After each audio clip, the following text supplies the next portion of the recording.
Sejam todos e todas muito bem-vindos e bem-vindas à Semana de Letras 2024 da PUC-PR.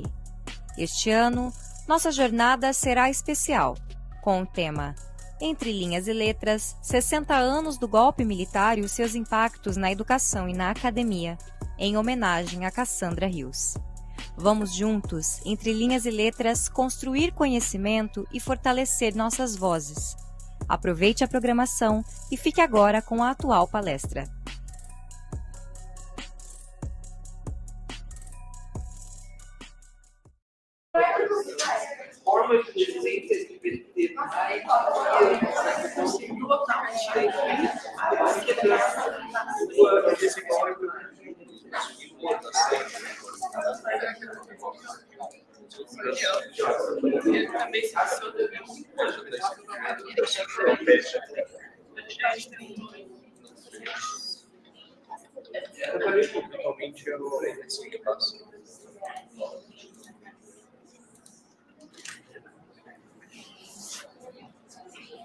Eventualmente essa pessoa.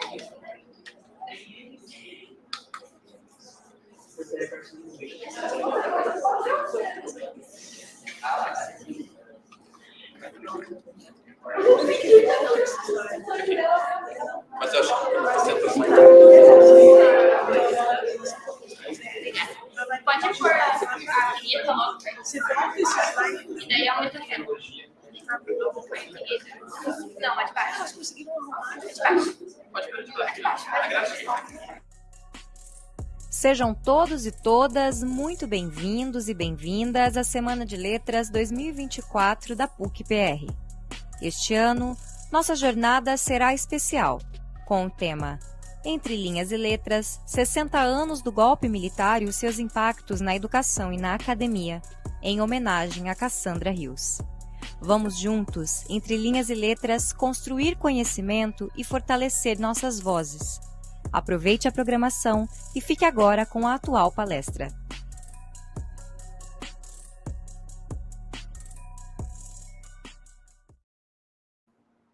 Olá, boa noite a todos, todas e todes. Sejam muito bem-vindos à nossa última palestra do dia, da Semana de Letras, intitulada Impactos da Ditadura Militar na Educação Contemporânea.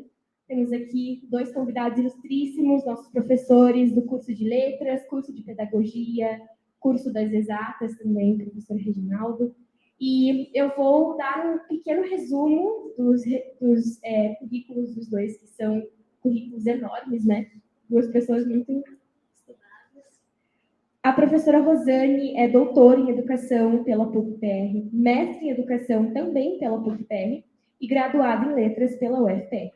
Ela é professora do curso de Letras aqui da faculdade desde 2001 e é membro fundador do Centro de Ensino e Aprendizagem, CREARE, aqui da faculdade. Ela é responsável pela formação continuada de professores de graduação no período de 2015 a setembro de 2018, quando orientou a elaboração de currículos por competência em mais de 50 NDEs de cursos de graduação da instituição. Em 2019, orientou a elaboração de currículos e planos de ensino por competência de 10 cursos da graduação nas modalidades de EAD da PUC-PR. O professor Reginaldo é pós-doutor em Ensino de Ciências e Matemática pela UniOeste, doutor e mestre em Educação pela Pontifícia Universidade Católica do Paraná, licenciado em Ciências com habilitação em Matemática pela Universidade Estadual de Maringá, licenciado em Pedagogia e em Letras em Inglês também, ambas pela Unicesumar. Ele é professor adjunto da PUC-PR, no curso de Pedagogia, e dos cursos de licenciatura da PUC, e professor efetivo da Secretaria de Estado da Educação do Paraná, na área de Ciências. É coordenador institucional do Programa de Residência Pedagógica, aqui da faculdade, e vice-líder do Grupo de Pesquisa e História das Instituições Escolares no Brasil. Membro fundador do Grupo de Pesquisa em História da Educação Matemática no Brasil. Sejam muito bem-vindos, professores. E agora eu passo a palavra para a professora Rosane, que vai começar com a fala. Obrigada, eu vou ficar sentada. Quero cumprimentar todos aqui. Muito bom ver alunos de letras, alunos de filosofia, de outros cursos. Uma boa noite a todos. Eu quero agradecer ao centro, ao centro acadêmico, pelo convite. É uma honra. Muito obrigada. Quero agradecer também a presença aqui, poder trabalhar e conversar sempre com o professor Reginaldo, a gente trabalha em muitas coisas juntos. A presença da professora Josélia, coordenadora do curso, e colega aqui, né, a professora Solange. Dizer a vocês que eu sei que o motivo de eu estar aqui não é o meu conhecimento nesse tema, ditadura militar, que é uma da área de educação, e é da área de história. Eu não faço essa linha de pesquisa, não trabalho com essa linha. Mas o motivo é a minha história, porque desde os 8 anos de idade eu tenho lembranças da ditadura. Vivi toda a minha vida, no período de formação inicial, de estudos na educação básica, e toda a minha carreira ficou vinculada à ditadura. Então, acho que o motivo principal do convite foi essa vivência, né? Uma coisa é você ler e ouvir falar, outra é você ter vivido isso. Eu estou lembrando uma frase do William Faulkner que diz assim: o passado nunca está morto.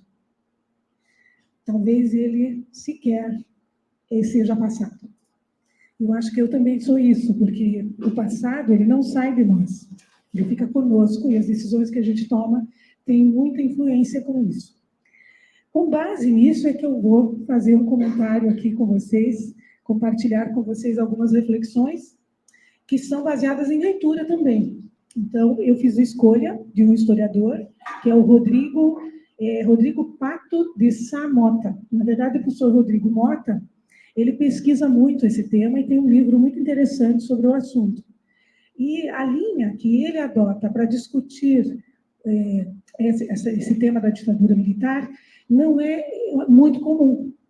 E é bastante divergente, bastante questionada. Mas eu gosto dessa abordagem. Eu entendi que essa abordagem tem muito a ver comigo, com o que eu vivi, com a história que eu entendi, né? Então, nesse sentido é que eu quero conversar com vocês sobre alguns aspectos do que vivi e que vejo nessa abordagem do professor Rodrigo Mota.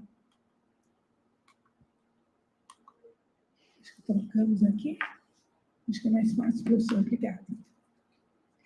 Então, vamos começar apontando 4 características da experiência autoritária nas universidades durante a vigência da ditadura militar, que durou 20 anos. O primeiro aspecto é um conceito que o Rodrigo Mota traz, que é modernização conservadora ou autoritária.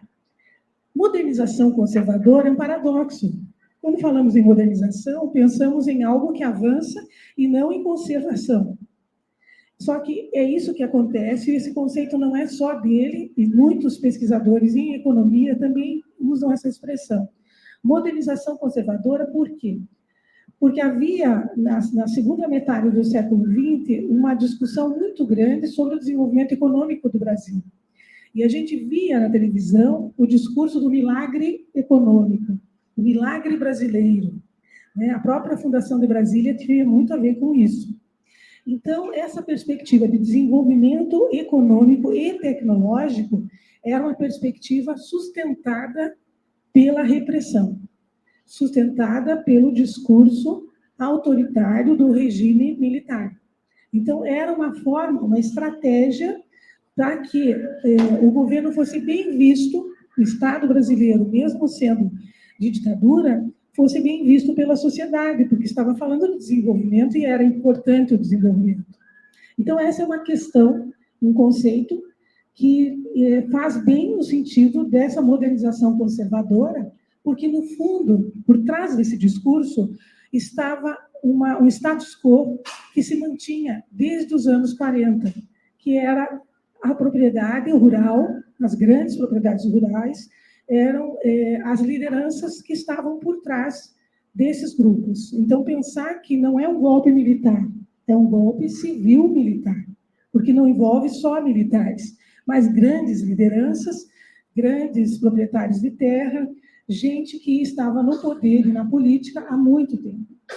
Então, é por isso a preocupação com valores, porque a grande questão desse período da ditadura era buscar subversivos, buscar pessoas que estivessem contrárias, que fossem opositores, porque era a perspectiva que se tinha de inimigos, né, que eram imaginários, mas que isso fazia com que o imaginário coletivo da população, da sociedade, entendesse que tinha razão de ser segurança, de haver tanto militar nas ruas. Então, esse é um ponto importante que a gente tem de lembrança também desde a infância. A adoção de modelos universitários. A segunda característica desse autoritarismo é que a adoção de modelos universitários está até hoje nas universidades públicas, não tanto nas privadas, porque esse é um período em que, nos anos 1968, há um grande movimento estudantil que sai das universidades, na França principalmente, para as ruas, para a mudança de costumes. Esse era um movimento que não era de guerra, não era uma discussão política, eram os costumes. Os costumes eram muito difíceis, muito tradicionais, muito conservadores, e esse movimento tinha um filósofo que desenvolveu esse movimento pelo mundo todo. No Brasil, a questão estava voltada para uma unidade básica que as faculdades tinham, as públicas, eram as únicas que tinham, e nessas faculdades a centralidade estava sobre alguns professores. Esses professores tinham cargos vitalícios e eram chamados de catedráticos. Eles tinham sua cátedra e eram eles que determinavam o currículo do curso. Eram eles que diziam para onde o curso ia. E isso era muito rígido. Havia um outro grupo de professores que trabalhavam na universidade, mas que não eram parte dessa hierarquia aí, né? Então, eles estavam numa posição menor e não podiam fazer nada, estavam apáticos e não havia produção científica. Então, os jovens, esse movimento estudantil, principalmente nas universidades públicas, iam para as ruas para pedir essa mudança. E aí, claro, o desenvolvimento econômico sustentado pelo regime militar propõe essa mudança, atende a esse interesse. E essa adoção de modelo universitário faz com que o MEC tenha um acordo com o USAID. O que é o USAID? O USAID é uma sigla em inglês que, na verdade, significa Agência dos Estados Unidos para o Desenvolvimento Internacional. E é um apoio financeiro para que as universidades brasileiras se tornem privatizadas. Tenham um modelo administrativo como se você estivesse administrando uma empresa. E nessa perspectiva, a ideia é trazer, então, transplantar uma cultura norte-americana de universidade para que apoie o desenvolvimento de uma perspectiva global que viria depois e que todos nós vivemos hoje. Então, essa unidade aí, essa relação, só para vocês poderem entender, quem assina esse documento é o ex-reitor da Federal do Paraná. Então, é para a gente entender que nesse barco estão muitos grupos e que, por conta do desenvolvimento tecnológico, desenvolvimento econômico, muitas pessoas abriram mão de suas crenças, dos respeitos que tinham a seus processos, né? Aquilo que construíram como universidade.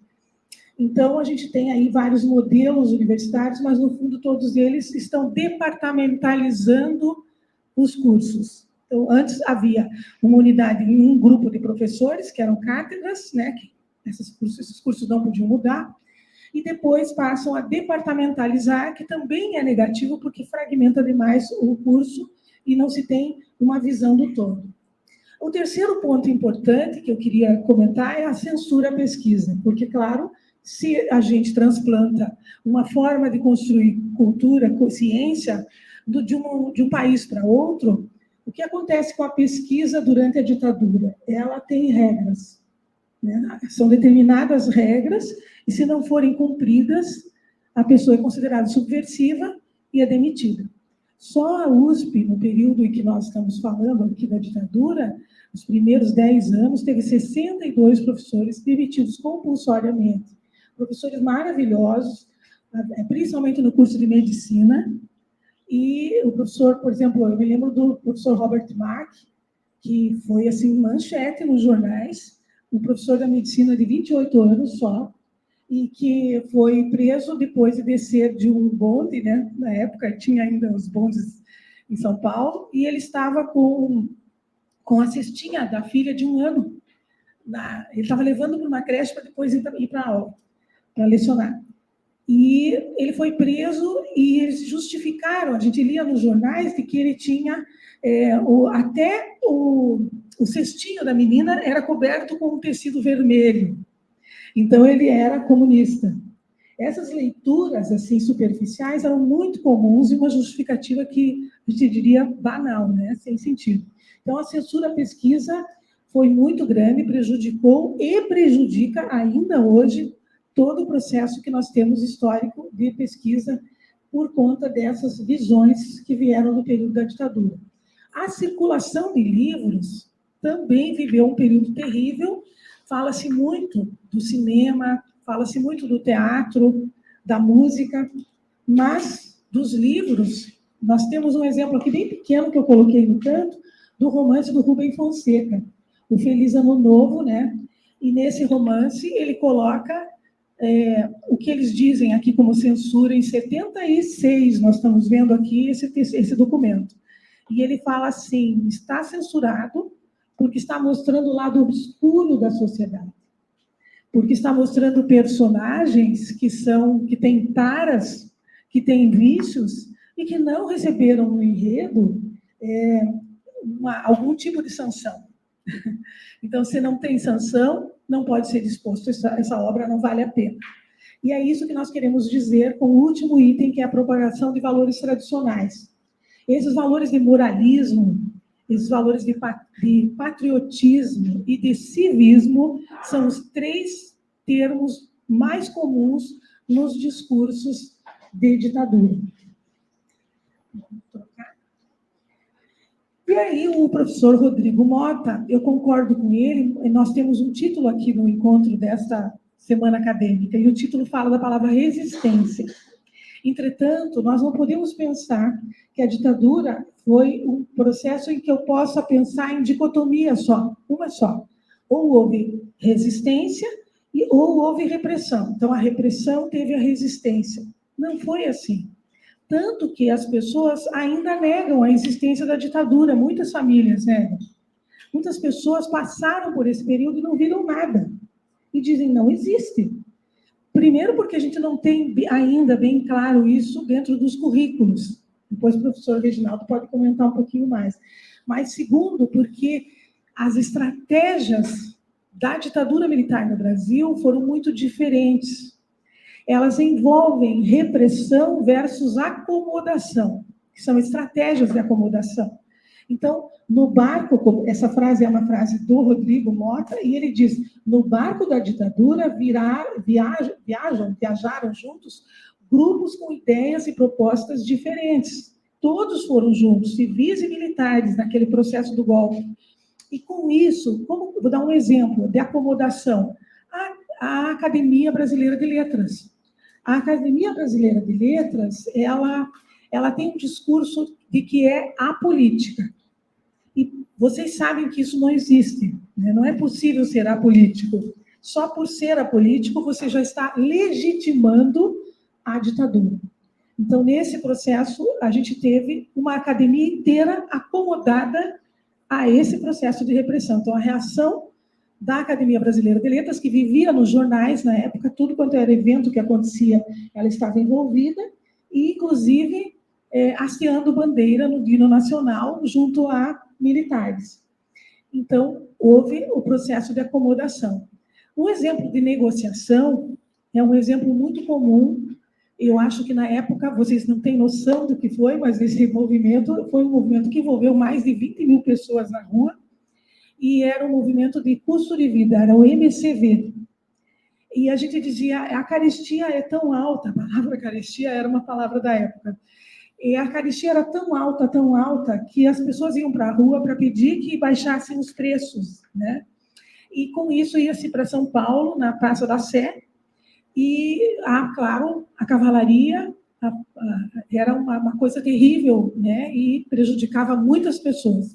Então, o que aconteceu para que eles fizessem uma negociação? O governo, o Estado, fazia esse tipo de assédio, de violência, mas sabia com quem estava lidando. Quando o Dom Evaristo Arnes entrava com a sua linha de progressista da Igreja Católica para proteger o povo e fazia uma discussão, ia aos jornais, então o Estado cedia, e ao ceder, negociava esse processo. Então, a repressão não era só repressão versus resistência, havia muita estratégia, e isso fazia com que saísse no jornal que o governo estava fazendo um acordo com a Igreja. Então, esses processos fizeram com que ficasse tudo muito ambíguo. A terceira estratégia que a ditadura militar tem, e é lida assim pelo Rodrigo Mota, é a cooptação. Na cooptação, a gente tem aqueles indivíduos que cedem por interesses, por vantagens que vão levar, ainda que saibam claramente que estão indo a favor do movimento militar, de que tudo isso é estratégico, as pessoas cedem, e havia grupos que cediam para isso. Então, aqueles grupos que faziam a segurança e que tinham sido policiais e deixavam de ser policiais para serem segurança dentro de universidades, para ouvirem os discursos e para denunciarem autores, alunos, professores para os DOPS, né? Os DOPS vinham e prendiam. Então, esses são os grupos de cooptação. E, claro, os grupos de resistência. Os grupos de resistência que vocês conhecem, que ouvem falar bastante, envolvem uma média de 5.000 pessoas que sumiram, que desapareceram, né, no Brasil. Mas a gente sabe que nesse período também tínhamos a ditadura na Argentina, tínhamos a ditadura no Uruguai, tínhamos a ditadura no Chile. Então, ditadura em 4 grandes países da América Latina, e tínhamos o que a gente chamava na literatura, víamos nas revistas, de fuga dos cérebros. Quer dizer, os bons cientistas iam embora para outro país, né? O próprio Roberto Marc foi premiado depois, passou uma vida inteira numa universidade de Austin, que é uma universidade muito importante nos Estados Unidos. O que a gente tem de resistência, quando surge aquele movimento da verdade, que vai, então, estudar os documentos e observar, eles veem que tem quase 5.000 pessoas desaparecidas, e que dessas 5.000, 2.500, mais de 2.500, eram estudantes universitários. Naquela época, se formos pensar, esse número é muito alto, porque se hoje a gente tem menos de quantos por cento? 1, 2% da universidade, de estudantes universitários, de brasileiros que somos realmente uma elite, imaginem naquela época.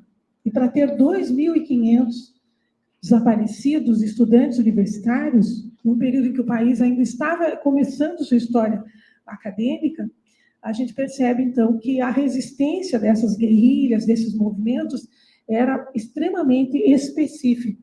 Não envolvia tanto a sociedade por conta desses arranjos complexos e ambíguos que eles criavam. Que impactos tudo isso trouxe para a educação contemporânea, para hoje, né? Aquilo que a gente disse sobre o passado. A vinculação da educação pública a necessidades do mercado. Então, foi um desmonte de tudo aquilo que era a educação pública para que houvesse abertura para a universidade privada, para as instituições de ensino superior, instituições públicas da educação básica privadas poderem entrar. Então, esse processo foi realmente um desmonte estratégico para que se pudesse abrir o campo para a escola privada.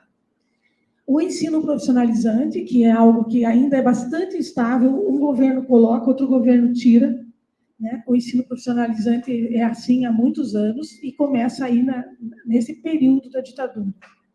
O favorecimento à privatização, aquilo que nós falamos antes. O ensino, mediante autorizações e reconhecimentos, nunca se teve tanto reconhecimento de instituição privada nesse período, pelo Conselho Federal de Educação. Hoje o nome é Conselho Nacional de Educação, né? Mudou de tanto que ele criou coisas e ficou muito mal visto. O terceiro item é estrutura de ensino decorrente de implantação de mecanismos organizacionais, mecanismos internacionais que criaram as suas estratégias. e que acabaram se encontrando em vigência até hoje. A gente tem, até hoje, a universidade pública é departamentalizada. Isso prejudica demais os processos pedagógicos, os processos de integração dos cursos, porque o professor está preso a um departamento e não enxerga o curso. Ele dá aula em vários cursos, mas ele não tem o que a gente chama de engajamento a um curso. O modelo de pós-graduação implantado a partir da estrutura organizacional americana, né? Na pós-graduação, a prática, aquilo que nós ouvimos falar sobre MBA, é muito mais prático do que realmente pesquisa teórica. Não que eles não façam, fazem, mas são áreas estratégicas com apoio e investimento financeiro daquela universidade. Agora, o interesse é sempre da empresa, do mundo corporativo. Então, o investimento norte-americano é sobre a pesquisa que interessa àquele grupo corporativo. Esse modelo, no Brasil, não deu certo, não pegou, e o que é que segurou isso? Foi principalmente a experiência que nós tínhamos de muitos professores da Europa, e os professores europeus baseavam suas práticas de ciência em teoria. Então, nós temos ainda uma pós-graduação que tem muita experiência com a Universidade Europeia, por conta dessas vivências com a teoria, com os aspectos teóricos. E nos impactos dos cursos de letras, como é que a gente pode pensar tudo isso para dentro de um curso de letras? A USP, nos anos 70, tem um exemplo bem marcante que começa um desmantelamento enorme a partir dali. Um professor libanês, professor Helmi Nahzer, ele construiu com muita dificuldade e apoio do próprio país um curso de língua, literatura e cultura árabe. E, durante esse período, entre os anos 70 e 72, ele foi ameaçado, né, como subversivo e que deveria encerrar o curso.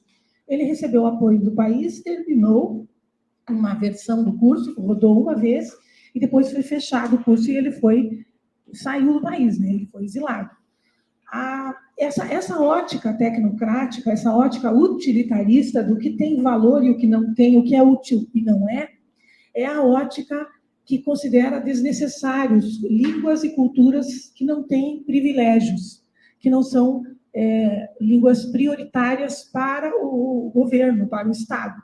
O armênio, o sânscrito, o hebraico e o grego e o latim, eles saíram dos nossos currículos por conta disso. Eu estudei grego, estudei latim, estudei armênio, e tinha liberdade de estudar essas coisas, o que eu tivesse de interesse em qualquer cultura na Universidade Federal naquela época.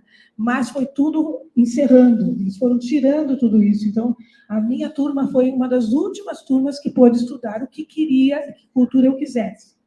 Até hoje, esse pré-julgamento nos cursos de ciências humanas influencia muito os recursos que eles enviam e eles consideram tudo isso muito dispensável. Então, há um livro aí, estou indicando, Marcha, né, contra o Saber, que relata esse desmantelamento na USP dos cursos da área de humanas. Tá? E terminando, eu queria dizer que a arte também sofreu isso. E na educação básica a gente viu muito isso, né? A arte mudou o nome, era artes, e realmente tinha muito de arte. Mas hoje o nome é educação artística. E essa educação artística na educação básica continuou. No curso superior, a gente tinha uma disciplina de moral e cívica, de estudos de problemas brasileiros. OSPB, Organização, né, Social e Política. Então, eram disciplinas para determinar como deveríamos ler e interpretar o Estado brasileiro. Então, o ensino tecnicista, que é isso, ele é respaldado pelos governos militares, né, e atuou diretamente nessa mentalidade que existe de muitas famílias ainda hoje. Eu acho que esse é o grande perigo, né? O conhecimento sensível das humanidades se perdeu no meio de todo esse processo. E aqui eu deixei um registro do ex-ministro da Educação, Murilo Ringel, e ele foi ministro nos anos 90. E no período do João Goulart, da queda do João Goulart, dos anos 64 a 66, o professor, ele era diretor da Faculdade de Letras, de Filosofia e Letras, né, de Juiz de Fora, em Minas Gerais. E ele diz que a pressão sobre o ensino de nível superior, principalmente na área de ciências humanas, nossa área, foi o pior dos resultados do movimento de 64. E é com isso que eu encerro dizendo para vocês que aquele barco, onde tinha muitas pessoas de diferentes grupos, era um barco cheio de formação na área de economia, de política e economia. Todos devem ter estudado, todos passaram pela escola, mas eu entendo que faltou conhecimento cultural.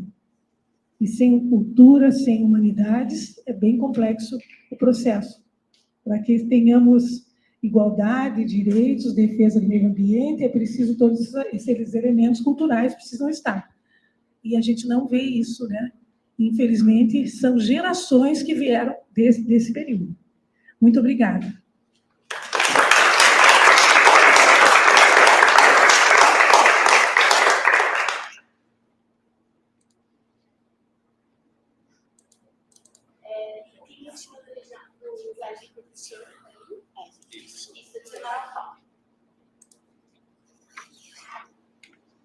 Então, boa noite. Curiosamente, a gente não conversou em nenhum momento sobre o que a gente iria falar, né? Mas vocês vão perceber algumas convergências e várias aproximações aqui de uma fala em relação à outra, né? Mas antes de começar a falar bem rapidinho, vou dizer o seguinte: a Rosane apresentou o lugar dela, né? De onde ela se colocou no sentido de pensar o que iria falar. E eu trouxe aqui um pedaço, vamos dizer assim, um recorte, uma experiência que eu tive que realizar e fiz com gosto, que foi o da tese de doutoramento. Então, eu investiguei a formação de professores no estado do Paraná, do período de 62 a 83. Né? Esse recorte por quê? É que, na verdade, eu tomei como recorte um governador que era militar, certo? E que depois ele retornou ao cenário paranaense, né? Depois de ocupar o cargo de ministro da Educação durante o regime militar. Então, eu queria investigar, vamos dizer assim, basicamente esse período e conhecer um pouquinho como se deu a formação, né, dos professores que atuavam na rede do Estado do Paraná. Né? Especificamente, aí tem um local, né, um locus, que seria os professores que ensinavam matemática nesse período. Então, esse é o motivo. Né? E aí, eu fui, né, como falei para a Rosana, a gente não pega só o trabalho que está pronto, a gente vai atualizando, a gente vai trazendo novas informações. E aí, ler sobre o Murilo Rio, por exemplo, né, que ela falou do Conselho Federal Nacional, Federal de Educação, que depois foi substituído. Essas leituras veio aqui, né, no caso, convergindo o que a Rosane trouxe, porque a gente possa entender que o que aconteceu no ensino superior não ficou isolado no ensino superior. Ele avançou para a escola, ele chegou no contexto da escola e incidiu, sim, sobre o que se fazia na escola. Né? Então, eu trouxe aqui como temática o legado educacional, né? Ou seja, o que ficou nisso. E como a proposta de vocês, não só ficar no passado, mas talvez fazer algumas indicações de elementos e movimentos que vão retornando ao cenário educacional brasileiro. E no Paraná está muito forte alguma dessas coisas hoje, né? Então, aquela ideia, como a Rosane falou, da segurança, né? Ou seja, de você ter segurança porque você tem militar, né? Ou seja, é uma percepção do passado, mas que hoje ainda está muito forte quando as famílias escolhem, por exemplo, o modelo cívico-militar de escolas no estado do Paraná, achando que a segurança vai estar presente. Então, só para entender que essas questões históricas, do meu ponto de vista, e aí como eu fiz um trabalho de doutoramento em História da Educação Matemática, né? História da Educação Matemática, ou seja, essas derivações, mostram para a gente que as coisas, né, não voltam exatamente, mas elas se repetem. As apropriações, elas têm os seus altos e baixos e aí elas aparecem. Né? É só dar espaço para isso, como a gente tem visto nesses últimos anos, né, muitas dessas questões, pessoas defendendo, né, pessoas, por exemplo, alguém falou de OSPB, eu vou comentar daqui a pouco, gente que defende, né, aquele OSPB, aquela educação moral e cívica, os estudos, né, de problemas brasileiros, como se fosse a saída, né, e a melhoria para a questão educacional. Então, são algumas coisas que a gente pretende discutir brevemente aqui com vocês, né? Então, eu vou falar especificamente, Rosane trouxe uma questão sobre o ensino superior, né? Nós temos uma destituição de uma Lei de Diretrizes e Bases de 1961, que é 4.024, e que depois ela é reformulada de forma parcelada. Como parcelada? Uma LDB, né, só para você ter ideia, ela trata da educação toda, desde a educação infantil até o ensino superior com pós-graduação. Os militares, eles começaram a reformar inicialmente o ensino superior e a pós-graduação, com a Lei 68, a 5.540, que cria o vestibular, ou seja, cria mecanismos, por exemplo, para controlar o acesso, né, das pessoas à universidade. E só depois disso, né, é que eles pensam num projeto de organização da educação básica. E é essa lei, basicamente, que orienta tudo isso. Detalhe, quem que pensou isso não foi necessariamente o MEC. Foi a Escola Superior de Guerra, para vocês terem ideia. Ou seja, mesmo sendo educação básica, quem pensava sobre esses mecanismos, quem pensava nesse projeto, né, de modificação do sistema educacional brasileiro, eram os generais que estavam, né? E aí, até mesmo os princípios necessariamente, né, que estão presentes nessa lei, são eles que definiram. E eu coloquei essas duas imagens por quê? Porque é uma característica, a Rosane apresentou, né, mas basicamente a educação básica nesse período estava voltada com o quê?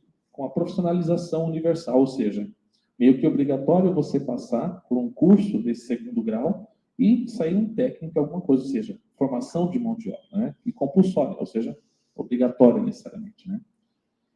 Para a classe trabalhadora não havia muita solução. Ele passava por isso. Talvez quem era da elite, né, quem detinha o capital cultural, havia uma opção, mas basicamente para a população em si, né, não tinha muita escolha, então passaria-se por isso, né? Ou seja, formar mão de obra para poder atender às necessidades do mercado, nas várias dimensões, né? Não é só a fábrica, vários outros locais, várias outras áreas de atuação necessitavam, vamos dizer assim, de uma mão de obra qualificada em um certo ponto, mas mais barata do que pagar um profissional, né? Ou seja, formado num curso superior. Basicamente, essa é, vamos dizer assim, a proposta da 5692, né? Ter cursos profissionalizantes para formar mão de obra mais rapidamente, e até mesmo existe, né, aquela ideia, né, ou lema educacional, né, mais resultado com menor investimento. Essa basicamente era a tônica desse período. Estaria formando esses profissionais sem investir muito e com menos tempo, né? Pode passar.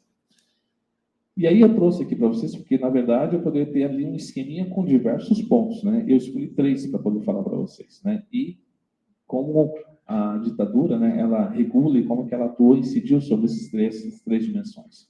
Vou falar um pouquinho a respeito da estrutura, né, do ensino nesse período, a concepção de currículo, aquilo que orientava o processo educacional, e Rosane trouxe algumas questões bem brevemente, né, e eu também vou ser breve, sobre a questão da privatização e quais são os efeitos disso para o contexto educacional brasileiro. Quando você fala em privatização, você está falando de escola privada, quem tem investimento para poder frequentar, né? Que não era o caso da população brasileira como um todo, né? Quando a gente fala basicamente dessa estrutura, pode passar, estou falando de uma alteração que ocorreu na educação básica e que até então nós tínhamos, por exemplo, o ensino primário e o ensino secundário no Brasil, né? Então você tinha aquela escola em que você tinha a primeira a quarta série e ali apresentava um problema, um gargalo, que era o teste de admissão para que a pessoa fosse para o ginásio, né? Pense, vamos dizer assim, num vestibular menor, mas que era basicamente o processo de você dizer se o sujeito poderia avançar nos processos educacionais ou não. E aí você tinha o ginásio e depois você tinha o colegial, né? E essa era a estrutura anterior. O que acontece basicamente com a estrutura educacional a partir da 5692? Você tem, então, agora a divisão da educação em 2 graus. Primeiro e segundo grau. O que ocorre basicamente é que agora o primeiro grau ele tem uma ampliação em 8 séries, que não existe mais o gargalo, não existe mais o teste de admissão, em que o sujeito estaria condicionado a passar nesse exame de admissão para poder continuar os seus estudos. Então, é uma sequência, vamos dizer, um movimento natural das coisas. Teria que ser aprovado, obviamente, né?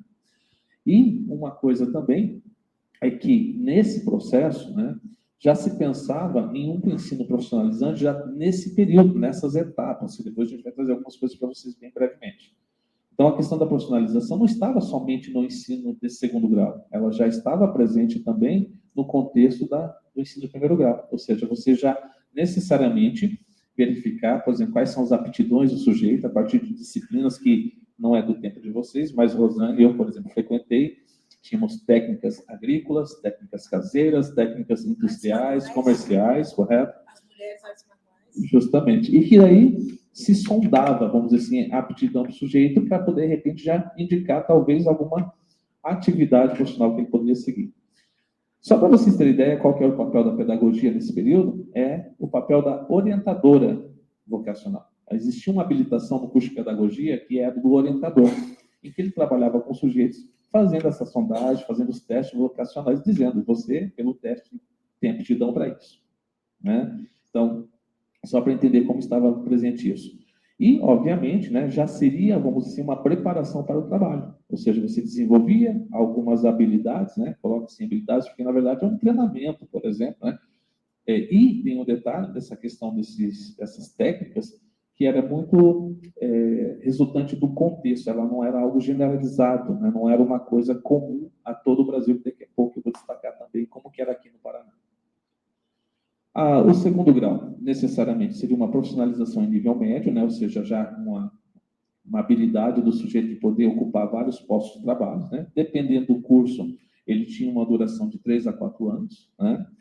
E só para vocês terem ideia, nesse período existiam mais ou menos 130 habilitações de cursos técnicos, nas mais variadas áreas.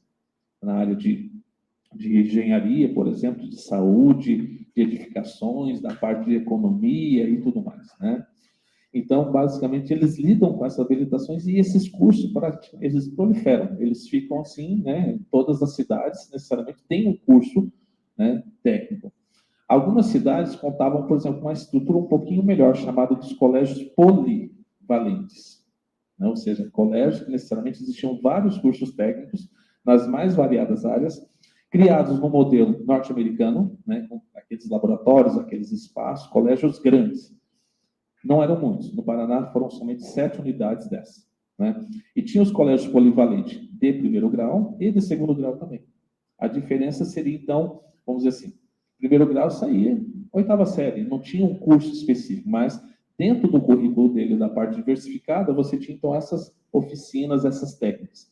No caso do ensino médio, ou do segundo grau, na verdade, você tinha já a habilitação específica do sujeito, de como ele poderia já se candidatar, e tinha, inclusive, né, como critério, né, para fazer uma seleção para um trabalho, né, e também para poder exercer algumas profissões que eram exigidas, né, por exemplo, técnico de contabilidade, que tinha um campo de trabalho significativo, né, técnico de análises clínicas, de laboratório, edificações, porque, na verdade, eles faziam o trabalho grosso, vamos dizer assim, né? E um profissional formado em nível superior fazia o quê?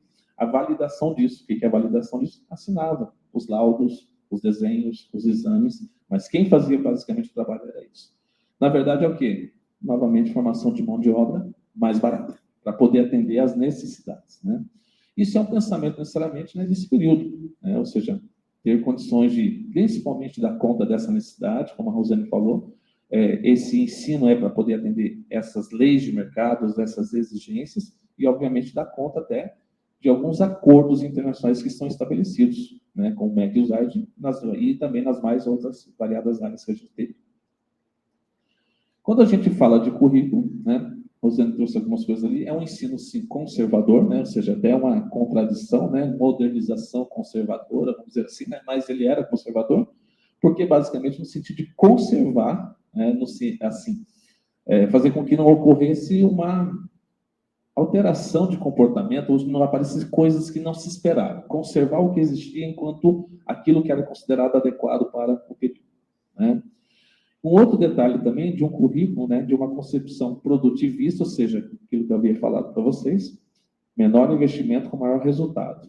E aí, algumas questões desse ensino tecnicista, como a Rosane colocou, você tem o ensino programado, por exemplo, que é aquele estudo que o sujeito faria de forma autodidata, sozinho, acompanhando com alguns materiais, né, e depois fazendo os seus exames, né? Ou seja, o investimento é pequeno e o retorno, né, seria um pouco maior do que se pensava, né? E, basicamente, é um currículo voltado a uma educação com um processo realmente de formação de recursos humanos para aquele desenvolvimento pretendido, né? E que a gente vai percebendo que já no final da década de 70, ele já não vai tendo fôlego mais para se manter, né? Decorrente disso, então, principalmente os cursos técnicos começam a não ter mais público, porque não atende mais às necessidades, né? Ou seja, não dá mais, não existe mais mercado de trabalho, né? E uma coisa que eu gostaria de citar ainda da questão da estrutura e o currículo é que é o seguinte: como aquele gargalo que eu falei para vocês não existia mais, o aluno não ficava, vamos dizer assim, impossibilitado de avançar para a 5ª série, né, a coisa avançava, houve um problema também relativo à questão da formação de professores, porque se começou a ter dificuldades de dar conta desse movimento, mais crianças avançavam para a 5ª série. E aí, como resolver isso? Primeiro, estrutura. Que escola iria dar conta de receber essas crianças? E aí foi aí que começou a surgir o quê? O 2º turno, o 3º turno de trabalho. O professor também fez o quê? Se adaptou a isso. Começou a trabalhar 1 turno, 2 turnos, 3 turnos. Consequentemente, né, a sua valorização foi declinando, né? Um outro detalhe também é que, como, por exemplo, o avanço, né, o número de matrículas era significativo, porque não tinha mais aquele processo seletivo, faltava professores, e aí qual seria a solução? Então, se pensou, por exemplo, num processo formativo mais acelerado de professores em curso superior chamado licenciatura curta, que era para dar conta, por exemplo, de assumir as aulas no 1º grau, nas áreas, né, que estavam sendo ofertadas, né? Com a ideia de que se o professor quisesse, vamos dizer assim, atuar no 2º grau, ele teria que fazer uma complementação e completar os seus estudos tendo uma licenciatura plena. Ok? Beleza. No papel era assim, bonitinho dessa forma, mas não foi o que aconteceu. Porque também começou a se faltar o quê? Professores no 2º grau. Então, quem fez a licenciatura curta, né, trabalhava no 2º grau. Ele tinha uma graduação, né? Legalmente, pelo documento, não poderia mais. No estado do Paraná, para vocês terem ideia, muitos professores fizeram um concurso na década de 90 ainda, com licenciatura curta, que deveria atuar só até a 8ª série, mas que dava aula no ensino médio, no 2º grau, e no ensino médio superior. Porque não havia como, de repente, negar o direito a esse professor. Esse período que eu estou falando para vocês, dessa formação, aligerada, e ainda tem outro detalhe que eu quero mostrar daqui a pouco, mas principalmente, um curso de 2 anos, dizer que o professor pode atuar, né? Ele criou, de repente, o panorama pior que a gente tem de formação de professores no Brasil. No sentido de que as pessoas que fizeram o curso não são culpadas, mas o próprio governo criou um mecanismo para que isso dificultasse. Porque era mesmo essa ideia, né? Ou seja, essa concepção produtivista também na formação de professores. Formar mais professores em menos tempo para dar conta da necessidade que a gente tem. Tá? E aí, pode passar um pouquinho. O currículo, basicamente, ele se organiza de um jeito que responde, vamos dizer assim, a essa forma de pensar a formação de professores. Só para vocês terem ideia, existia uma concepção de que eu teria diferenças no que eu iria trabalhar com as crianças em cada uma das etapas dessa educação básica, né? Então, por exemplo, a gente não tinha matérias, a gente tinha chamada atividades de 1ª a 4ª série. Então, atividades de matemática, de ciências, né, estudos sociais. Aí a gente teria as áreas de estudo, né, de 5ª a 8ª série, com a ideia de integração de conteúdos, vamos dizer assim. Mas o motivo maior daqui a pouco eu vou citar sobre essa questão da formação de professores. E realmente a gente só teria disciplina quando? No 2º grau. A ideia de disciplina vem no sentido de disciplinar, algo que venha disciplinar o sujeito, para que ele possa, então, passar por um processo formativo e ser disciplinado a se comportar daquela forma. Daí o nome disciplina. Quando a gente lida com o termo disciplina, vem de lá, do passado, essa ideia. Né? Passar por um processo e formar um comportamento, né? Espera, né? Pode passar. E aqui eu trouxe só para vocês terem ideia dessa representação, e eu gostaria de citar aquela ideia ali do 1º grau. Então, as atividades, né, comunicação e expressão, integração social, iniciação ciências, que a gente tem ali nas primeiras séries, 1ª a 4ª série. Mas eu gostaria de chamar a atenção para as séries finais, que são as áreas de estudo, comunicação em língua portuguesa, estudos sociais, matemática e ciências. Agora há pouco eu falei para vocês desse aligeiramento da formação de professores, e uma coisa também aconteceu na integração dessas áreas, o que também fez com que o professor fizesse curso de licenciatura curta e saísse aqui com várias habilitações para dar aula de 5ª a 8ª série. Estudos sociais, o curso de estudos sociais, né, ele era habilitado para trabalhar de 5ª a 8ª série. Mas quando faltava professor de história e geografia no 2º grau, ele assumia as aulas. Daqui a pouco apareceu o SPB ali também, que ele estava habilitado a isso.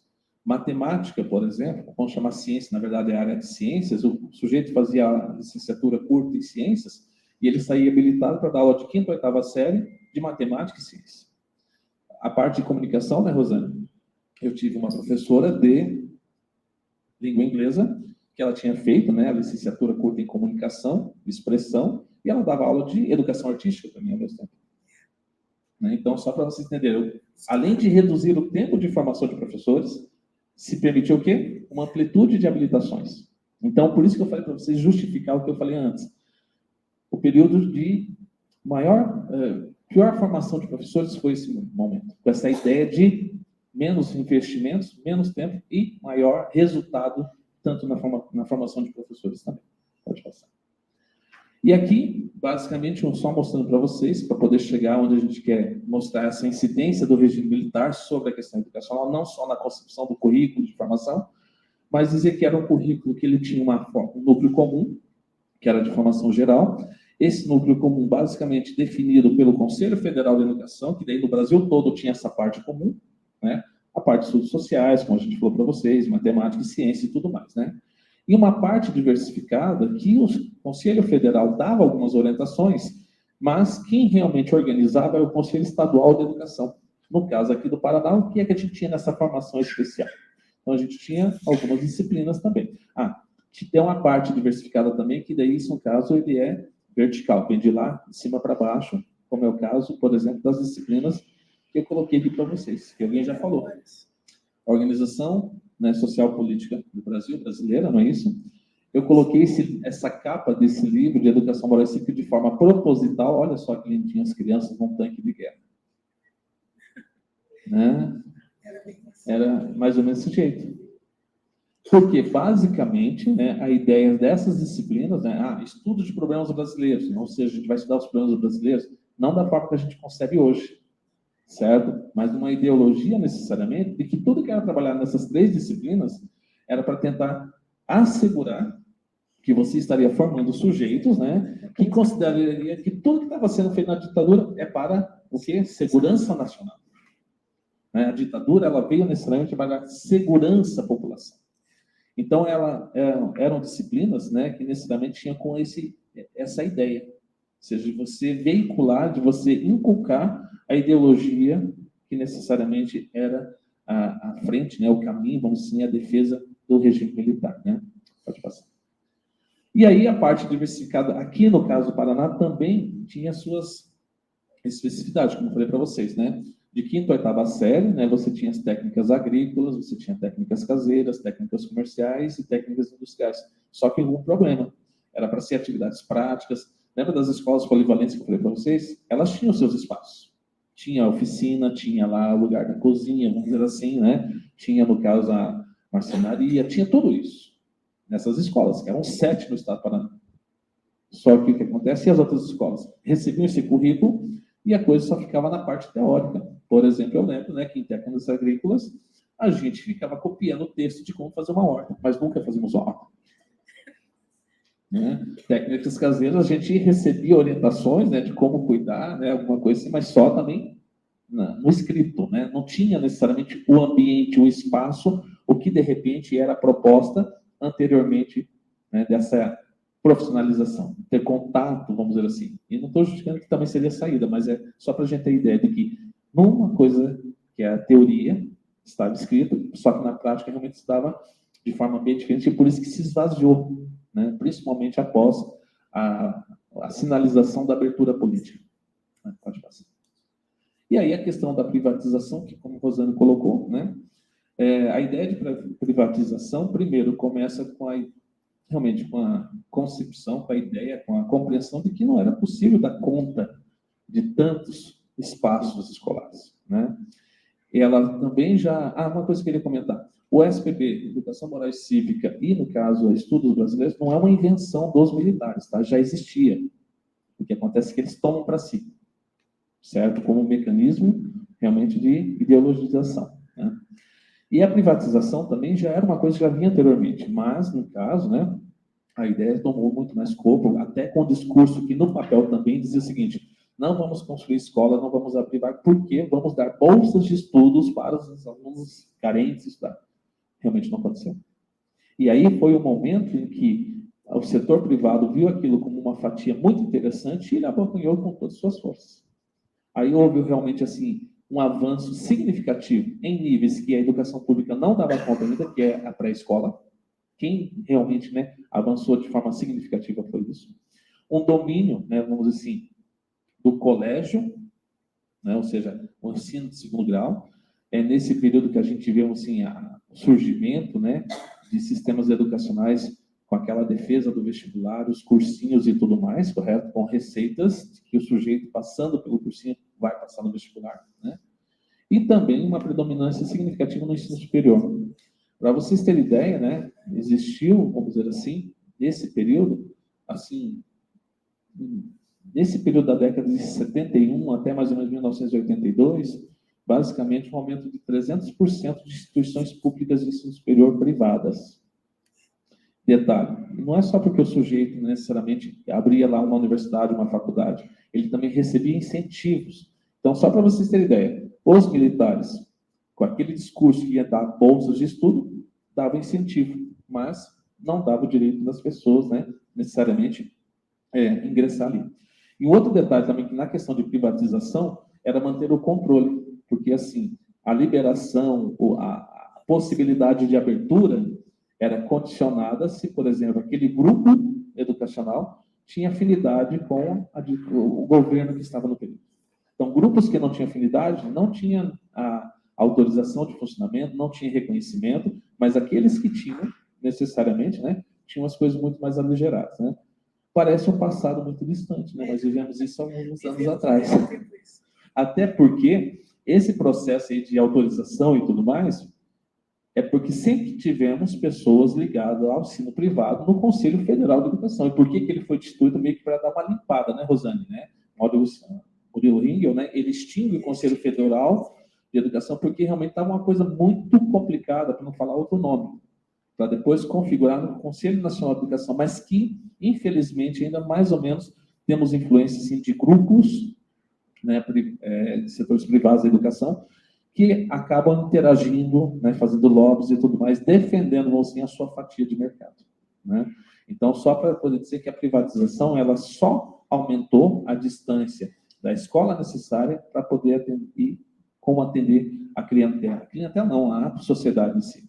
Ela só reforçou os problemas, né? Porque, na verdade, ela não deu condições para que, no caso, a população pudesse acompanhar isso também. Né? E aí, esse legado oneroso, né, que eu chamo, no início eu só coloco legado, mas eu digo que agora ele é oneroso porque realmente ele é muito caro, né? Porque a gente vive, né, esses reflexos. A educação a serviço de interesse do mercado, ou seja, se atende o mercado, aquele curso se justifica. Então, ninguém mais agora vai para um curso, de repente, é porque ele quer. Se tem no posto de trabalho, eu tenho necessidade de ingressar, então... Isso não é passado. É justamente, né? A educação como processo de formação de recursos humanos para o desenvolvimento que a gente falou, ou seja, vai ter, como a Rosane colocou, tem alguma utilidade imediata? Ok. Não tem, então, não se justifica também, né? Essa concepção produtivista, ou seja, mais resultados, a gente está vendo até hoje, né? Essa ideia de que resultados justificam o que você está fazendo. Na rede pública estadual, a gente está vivendo muito disso atualmente, né? Ou seja, números, mais números que justificam determinado investimento ou não, né? Então, não é porque foi lá na década de 70, mas só mudou, né, na verdade, quem é que diz quais são os critérios, né, quais são os índices que devem ser atingidos, né?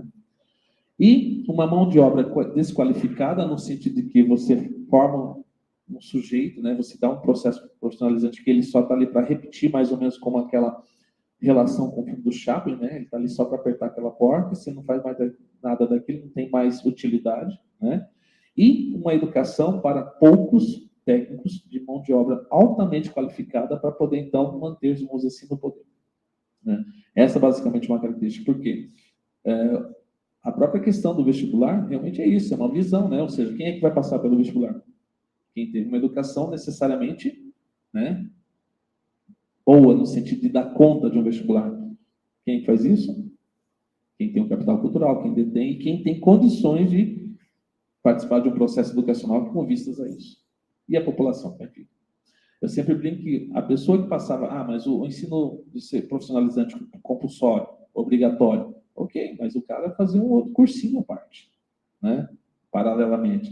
O sujeito que só faz o segundo grau, ele vai trabalhar, ou de manhã, ou vai trabalhar à tarde, ou vai trabalhar à noite. Então, como disputar uma vaga na universidade? Então, basicamente, quem entra é realmente quem já está ali, né, no poder de alguma forma, né? E eu trouxe aqui, entre aspas, porque isso era um slogan, né, necessariamente do período, né?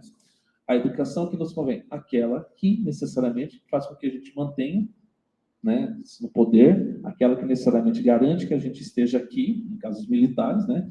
Aquela educação que não coloca em questão, em contradição, tudo que pensamos e executamos. Essa é a educação basicamente pensada pelo regime militar e que a gente vê esse legado em algumas situações até hoje, né? Quando você vê a questão do ensino privado, né? A questão da concorrência, a questão de mercado, né? Essa coisa que sempre a gente está tendo, né? Vamos dizer assim, essa coisa de estar se formando, adquirindo habilidades e tudo mais, né? Bem rapidinho para terminar uma ideia de que é o seguinte, aquela situação de que o sujeito sempre tem que estar procurando algo porque nunca ele está pronto, né? Ou seja, o mercado exige isso. Hoje você sabe que se algo que seja não serve mais, ou precisar de outro, e assim vai indo. O tempo todo a gente está nesse processo de correr atrás, que é basicamente, né, a ideia, um pouco do período que reside até hoje, tá certo? Então, seria isso basicamente que eu trouxe para vocês, para falar um pouco a respeito da educação básica, né? Mas que a gente vê muita ponte com o que a Rosane trouxe a respeito da questão do ensino superior. Obrigado.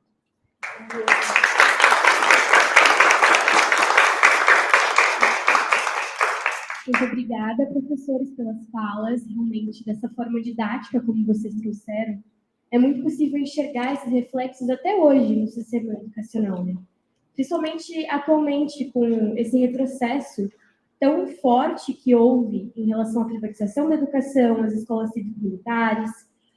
A história perdura, né? Até hoje. E acho que é importante para nós, como futuros professores e profissionais, reconhecer e pensar em mecanismos e formas de enfrentar isso de frente, para que não se torne unicamente utilitarista, novamente, né? Muito obrigada.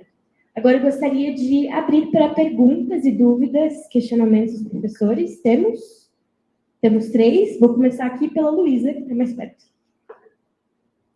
Boa noite, gente. Até para seguir na linha do que a Rúbia estava comentando, né, de fazer essa ligação com o que nós temos até hoje e o que perdurou da ditadura na educação do Brasil, seria possível a gente fazer uma ligação entre essa educação tecnicista que o professor comentou, né, das técnicas, diversas técnicas que treinam para o mercado profissional, com essa reforma do novo ensino médio, por exemplo, que a gente teve um avanço e agora teve a nova reforma do novo ensino médio que vai inovar, mas que, na verdade, é só uma repetição do que já havia anteriormente? Responder uma parte, abrir para você depois. Gente, o que a gente percebe com a BNCC? Primeiro, que passa-se por 9 ministros, um documento que passa por 9 ministros, passa por governos diferentes, e depois, quando chega agora, no último momento, existe sempre a questão política, sempre o discurso político vence e tudo é derrubado. Então, esse é o grande problema. A gente não avança porque as pesquisas são feitas, mas isso não é legitimado. No documento, se legitima uma parte, numa área, em outra não. Então, a gente vê um documento que está bom em língua portuguesa, pela primeira vez, né, depois dos PCNs de 96 que estavam bons, mas está mais profundo, mas muito fraco em outra área. Então, não é igual. Os grupos não conseguem avançar porque há uma questão política no meio que faz sempre isso virar um retrocesso. Por quê? Porque o avanço significa um processo de integração. E o período de governo, um período muito curto, faz com que essas coisas não aconteçam. O primeiro ano é um ano ainda de começo, o primeiro ano de atuação do governo, depois ele vai começar a atuar no segundo, terceiro ano, no quarto ele já está em processo de campanha. Então, a gente vê um desmonte o tempo todo dos documentos. A questão da educação é extremamente legislada, e isso faz com que os documentos fiquem muito irregulares, né? Fiquem em níveis muito diferentes e não evoluam os grupos. Isso também acontece aqui na universidade, porque a gente vê esses grupos trabalhando o currículo, mas eles são de acordo com as suas experiências, são docentes fazendo pesquisa na sua área, seriamente, mas eles vão avançar de acordo com o conhecimento que eles ali no grupo acreditam, concordam, nos núcleos docentes, né, estruturantes. E vamos ter currículos de um grupo diferente de currículos de outro, mesmo que as orientações sejam comuns. Então, a gente não pode culpar esse processo, né?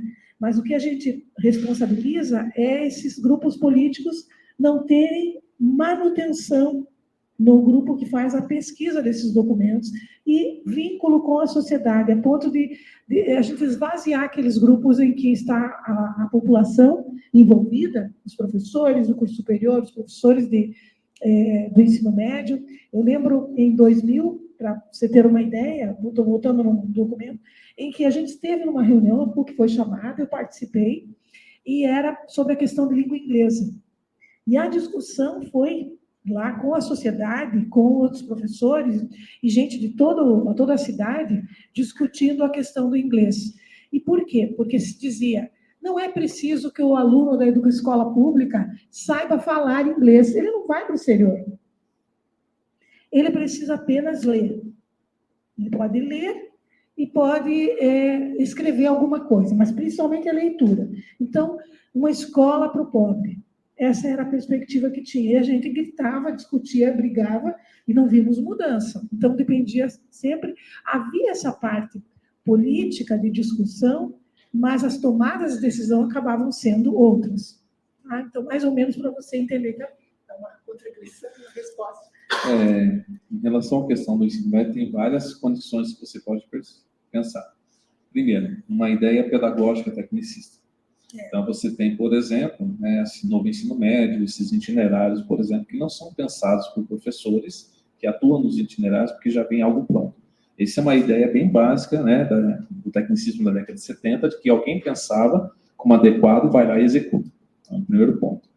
O segundo ponto é que você ainda tem uma situação. Quando você cria esses processos formativos, a primeira coisa que tem que pensar é o seguinte, eu tenho um professor formado para isso? É a mesma coisa lá do que a gente viu anterior. Talvez dá um processo aligerado de formação, e aí que vem a questão das dicas, das técnicas. Faz isso que dá certo, professor. E o professor não sabe. Então, por exemplo, você tem professores com itinerários, não que não tenha competência, mas não tem outro professor, então vai, professor de educação física, de artes e língua portuguesa, trabalhar o mesmo itinerário. Mas será que esse itinerário não precisaria ter, de repente, uma formação voltada diretamente para isso, para poder trabalhar? Então, esse é um outro ponto também, tá certo? E aí, quando eu falei ali daquela formação desqualificada, quando a gente pensa numa escola em que você retira tempo, né, de acesso aos conhecimentos clássicos, correto, e colocando outra coisa, você faz com que o sujeito não tenha essa bagagem. E talvez essa bagagem, conhecimentos clássicos, independente da área, se é filosofia, se é química, se é matemática, seja o que for, isso talvez possa fazer falta para ele num dado momento. Então, é a mesma ideia. A formação desqualificada no sentido que você não está desenvolvendo a criticidade do sujeito, porque você talvez não possa gostar de física, mas entender em algum momento que a física é boa ou ruim. Você pode não gostar de química, mas entender que em algum momento há contribuições e não há contribuições para a sociedade da química. Então, isso se dá dentro do contexto do quê? Dos componentes curriculares. E quando você retira isso, eu vejo que é um problema, né? E aí você está essa desqualificação no sentido de não desenvolver a consciência, não se dá toda o instrumento, né, intelectual para que o sujeito possa pensar sobre isso no futuro. Então você está repetindo o que aconteceu lá no passado.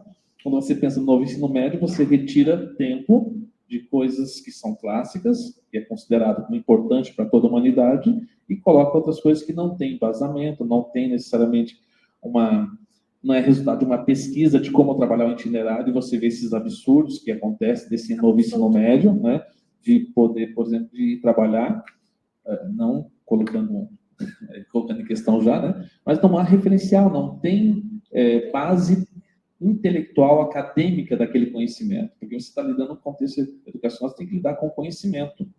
E aí você tem, por exemplo, recursos que não têm essa base. Né? Citando, por exemplo, a educação financeira que foi criada de uma hora para outra, ok, é importante sim, mas temos professor, porque eu sou da matemática, E eu não tive, e eu trabalho também em curso, conheço a grade de cursos de matemática, não há disciplinas, não existem disciplinas que dêem conta de atuação disso. Aí o professor acaba repetindo o que ele faz na matemática pura, e daí porque essa divisão se continua fazendo a mesma coisa. Então esses são os problemas que a gente pode ter também, e que repete lá no passado, né? Por exemplo, eu fiz curso técnico de administração e eu tinha economia, né? E tinha uma outra disciplina, era o mesmo professor, era a mesma coisa. Porque talvez ele estava ali, mas talvez não tinha, né, vamos dizer, a bagagem, aquela formação necessária para poder trabalhar aqui. Então, os problemas são muito próximos. É a Gabi e a Lívia. Pode prestar atenção e fazer um relato pessoal, porque eu fiz isso antes de tudo. Verdade. E eu só ia fazer um comentário que o professor Reginaldo estava falando sobre a questão de vestibular, que precisa ter capital, condições para fazer esse tipo de coisa. E tem gente também, eu lembrei que tem pessoas que se formam no ensino médio sem nunca ter ouvido falar da palavra vestibular. Isso também é outra questão a se pensar. Então era só esse comentário que eu queria fazer mesmo. Não tem expectativas, né? Então, essa questão, a questão de não ter expectativas, está cada vez pior. Se nós pensarmos que o estudo do noturno, período noturno, está esvaziado, nós não temos ensino médio noturno. A gente está com dificuldade para estágio para vocês, né? Então, essa é uma questão para a gente pensar que as expectativas são muito baixas, né, do estudante, e ele acaba esvaziando porque a evasão é muito forte. E essa política que nós temos agora, acho que isso era interessante comentar, essa política de apoio financeiro para que o aluno termine o ensino médio é meio que um grito de socorro, né? O governo está procurando uma solução desse tipo, que é bastante assistencialista. E ainda, no final, se ele vier fazer a prova do Enem, ainda ele ter um valor financeiro, né? Lembrando essa questão, quer dizer, está, de alguma maneira, fazendo o que fez no passado. A sociedade brasileira, ela era, isso eu vivia, minha família, era uma sociedade sem a lógica do consumo capitalista. A gente comprava uma geladeira para a vida toda. A gente não era isso que nós tivemos hoje, era outro momento. E isso foi forçado. De uma hora para outra, a gente teve que começar a comprar e consumir, porque a televisão surgiu, porque tudo isso era forçado pelas políticas, inclusive facilidades de pagamentos. Então, tudo isso foi uma virada da sociedade imposta dentro da ditadura militar. E hoje a gente vê um pouco também a política assistencialista para resolver situações que a gente diz imediatistas, são soluções imediatistas que não vão poder se sustentar por muito tempo, né? A gente pode entender isso.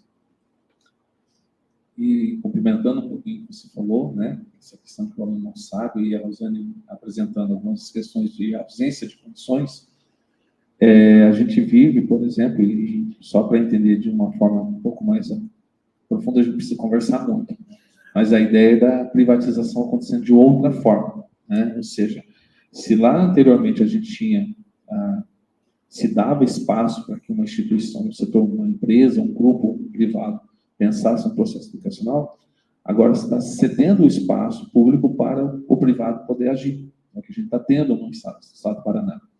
Rosane colocou a situação do ensino noturno. Por que não tem mais?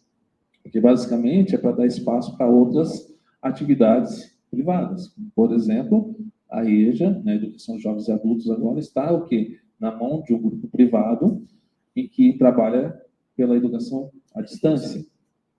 Certo? Aí você tem também algumas situações de cursos profissionalizantes que também estão nessa modalidade. Ou seja, é uma forma de privatização também. Você dá para o setor privado a responsabilidade.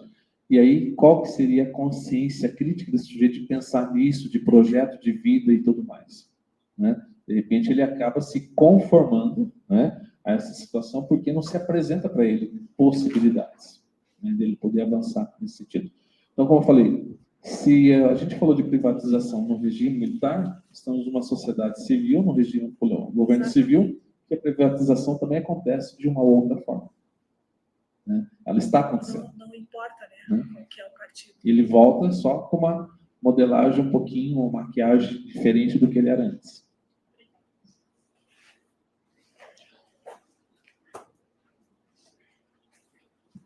Eu vou falar um pouquinho da minha experiência como aluna nesse período todo, né? Como estudante. Eu, já dizia Leonel Brizola, eu sou filhote da ditadura. Por quê? Porque eu nasci justamente no ano de 1964. E sabe quando eu fui me tocar que eu tinha vivido 20 anos da minha vida em ditadura? Quando estava terminando o regime, quando estava havendo a volta dos exilados, aquela coisa. Então, você vive um período histórico que você não sabe que está vivendo, né? Isso é bastante significativo. Eu estudei o SPB, na ordem, né? Educação e Moral e Cívica. Eu lembro do nome do autor do livro, Arnaldo Nisquier, olha só. O SPB no ensino médio e EPB na universidade. Tinha que fazer 2 semestres. Eu lembro que eu tive aula justamente no período que o Congresso estava votando o projeto das diretas já. E alguém na minha frente, uma menina, detalhe, todos os professores de EPB eram militares. Todos eles eram militares, eles estavam nas universidades. Alguém ali na frente, uma menina, deve ter feito uma expressão facial quando ele disse que o povo brasileiro não sabia votar e que não podia liberar o voto para o brasileiro. Ele falou exatamente isso, né? Um grupo mesclado de estudantes, porque não era só letras ali, porque EPB é tudo muito junto. Eram todas. Os estudantes escolhiam os horários para fazer, né? De acordo com o seu horário. E ela deve ter feito alguma careta, alguma coisa, quando disse isso, na hora que expulsou ela de sala. Pra vocês terem uma ideia, né? E quando você falou, Reginaldo, que houve aquele período de fazer, né, com que houvesse mais professores no mercado, porque não havia escola suficiente, eu lembro que nós aqui no Paraná chegamos a ter 4 turnos de aula. A gente tinha lá de 7h30 até 11h30, daí entrava das 11h30 até as 3h30, daí até as 18h, e daí chegava o turno da noite. Eu lembro porque eu estudei no turno das 11h30 às 3h e tanto. Pasmem, gente, teve isso no estado do Paraná. Teve isso. Então, né, são situações, outra coisa, ainda estudando em história. Olha que coisa legal. Eu sempre gostei de história, porque na minha casa sempre teve muito livro. Mas a atividade de história na escola, eu detesto até hoje, né? Por exemplo, eu lembrei o infante Dom Henrique. Estava lá a figura dele. Vocês sabem quem é o infante Dom Henrique? Eu lembro. Estava lá no livro de história e ele era reverenciado porque ele foi o criador da primeira escola de navegação do mundo, a Escola de Sagres, né? Estava ele lá. Então, eu decorei, mas sabe o que a gente tinha que fazer? A gente tinha que colocar aquela figura que estava no livro no caderno. Era essa atividade de história. Se via lá, então, e eu que não sabia desenhar, gente, para mim aquilo lá era um terror. Porque você tinha que passar a figura para o livro, do livro para o caderno, desenhado porque valia a nota. E depois, pasmem, né? Recentemente, estão questionando a existência dessa escola de Sagres. Quer dizer, eu fiz tudo aquilo por uma coisa que não existiu. Né? Quem é que sabe cantar o hino do soldado? Nossa, a gente sabia todos, né? Hino do soldado, hino à bandeira, hino da independência, hino do que vocês quiserem, a gente cantava. Isso. Toda vez na escola a gente cantava. Mas, gente, só para vocês terem uma noção, né? Que a gente passava, eu sou testemunha viva disso, porque a gente passava por isso, mas a gente não tinha a mínima ideia do que a gente estava fazendo. A gente não tinha a mínima ideia, né, do que acontecia. Quando trocava presidente, a gente via na televisão a presidente subindo e descendo rampa. Tudo militar, mas tudo aquela coisa, né? Quer dizer, depois é que a gente se toca. Período de regimes de exceção, eles fazem tudo para que você não saiba o que está acontecendo. Essa estratégia.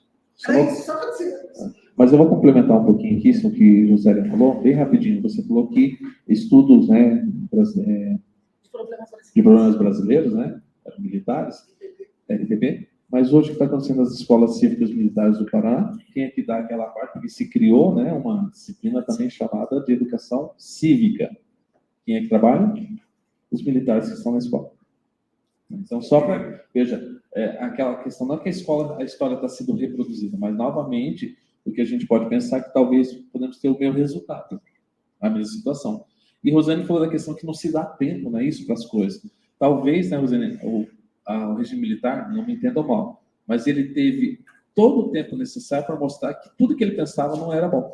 Porque ele teve 25 anos, aproximadamente. Não é isso? E ele se mostrou, basicamente, que ineficiente porque, repetidamente na insistência, deu tempo para mostrar que não deu certo. E que, às vezes, de repente, a gente precisa de um tempo maior também para outras políticas, outras resoluções, outras legislações educacionais, para a gente ver se dá certo ou se não dá certo. Esse também é um problema. Será que a gente vai saber se os PCNs realmente, né, as diretrizes curriculares estaduais, né, não deram certo? Não tivemos tempo para realmente verificar todo a sua implementação, até para poder analisar os resultados, né? O próprio novo ensino médio, que ele não é bom, a gente já sabe, por partes, né? Mas, de repente, teríamos que ter um tempinho maior para poder ver, né, observar resultados e realmente poder se posicionar. Acho que é uma coisa interessante de pensar. Acho que é isso. Vou passar a palavra para você. Desafio de se enfrentar. Novamente, muito obrigada, professores. Eu gostaria de pedir uma última salva de palmas.